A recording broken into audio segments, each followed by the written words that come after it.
दाढ़ी टोपी वाले जो मतलब जो एक टेलीविज़न पर शक्ल दिखती हैं और कुछ लोग जाते हैं एक तरीके से कहा जाए इस्लाम की रहनुमाई करने के लिए या मुसलमानों का रहनुमा बन करके या उनकी तरफ से स्पोक्स पर्सन बन करके अलग अलग तंजीमों से लोग होते हैं तो उलझ जाते हैं अक्सर। मगर वहाँ पर डिबेट देखने वाले लोगों को एक बात बहुत क्लियरिटी के साथ सामने आई कि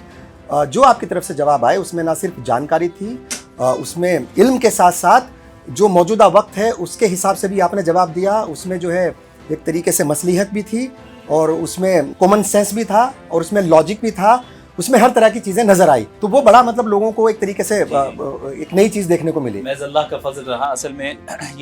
ये बुनियादी मकसद था हमारा इस डिबेट के पीछे कि हम इस मुल्क में एक ट्रेंड सेट करें और वो ट्रेंड ये हो कि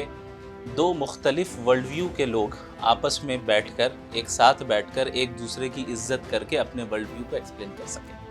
अगर हम ये करने वाले बन जाएं यहाँ पर और लोगों के अंदर इतना तहम्मुल आ जाए कि दो अलग अलग वर्ल्ड व्यू वाले लोग सामने एक साथ बैठकर चाय पी रहे हैं और आपस में रिस्पेक्टफुली बात कर रहे हैं, इस मुल्क में कभी कोई दंगा फसाद नहीं होगा। ये इस चीज़ को सेट करना बहुत ज़्यादा ज़रूरी था। और ऐसा नहीं है कि इस तरह की डिबेट्स पूरी दुनिया में नहीं होती है, बल्कि आप देखें बहुत से ममालिक में इस तरह की डिबेट्स होती हैं और बहुत ही रिस्पेक्टफुल अंदाज में, एकेडमिक अंदाज में होती हैं। हमारे मुल्क में इस चीज़ को आम करने की ज़रूरत है और ये एक बहुत बड़ी वजह बनेगी एक दूसरे को जानने का